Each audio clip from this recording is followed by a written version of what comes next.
आपने हमेशा सुना होगा कि ऑडिटर हमेशा रीज़नेबल एश्योरेंस देता है, कभी भी एब्सोल्यूट एश्योरेंस नहीं देता है।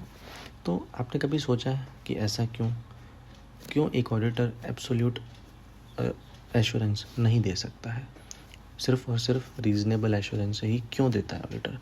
तो आप समझिए कि ऑडिटर की कुछ इनहेरेंट लिमिटेशंस होती है। क्या होती है?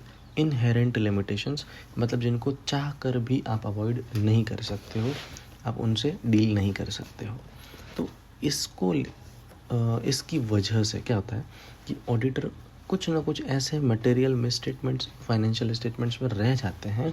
इनहेरेंट लिमिटेशंस ऑफ ऑडिटर की वजह से कुछ मटेरियल मिसस्टेटमेंट्स रह जाते हैं, डिटेक्ट नहीं हो पाते हैं।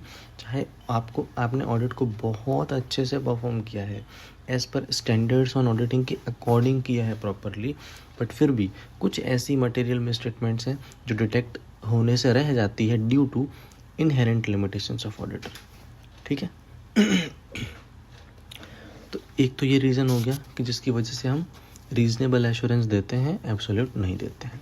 दूसरा, क्या आपको लगता है कि आज ऑडिट कर लिया ऑडिटर ने, कल को 2 साल बाद में जा कर के पता चला कि कुछ वहाँ पे फ्रॉड मिला है, मटेरियली में स्टेटमेंट मिला है, ठीक है, तो क्या ऑडिटर पे सवाल उठ जाएगा क्या भाई कि आपने ऑडिट जो है वो प्रॉपरली नहीं किया? क्या डायरेक्टली कोई आप ये बोल दोगे कि आप जो भी ऑडिटर है XYZ एंड एसोसिएट्स, उसने प्रॉपर ऑडिट नहीं करी है? तो आंसर इज़ नो, आप ऐसा नहीं बोल सकते, क्योंकि यहाँ पे ड्यू टू इनहेरेंट लिमिटेशंस कुछ ना कुछ चीज़ें रह जाती है।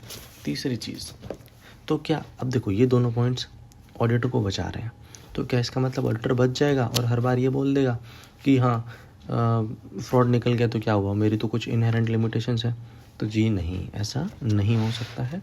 ऑडिटर ये जस्टिफिकेशन और ये बहाना नहीं बना सकता कि हाँ मेरी कुछ इनहेरेंट लिमिटेशंस है इसलिए ये चीज़ हो गई।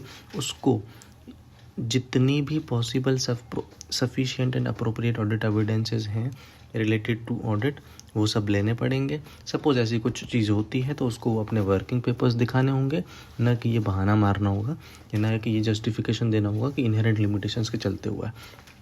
वॉटएवर जो भी, फॉर एग्जांपल अगर किसी डेटर्स के अंदर फ्रॉड निकला है तो जो उसने डेटर्स की चेकिंग करी है, जो उसने एडजस्टेंस लगाई है, उनका जो वर्किंग पेपर्स है वो उस ऑडिटर को वहाँ पे दिखाना है, ताकि वो जस्टिफाई हो जाए कि हाँ इसने स्टैंडर्ड्स ऑन ऑडिटिंग के अकॉर्डिंग काम किया है, but due to inherent limitations ये चीज़ हुई है कि कुछ मटेरियल स्टेटमेंट्स थे जो नहीं डिटेक्ट कर पाया ऑडिटर।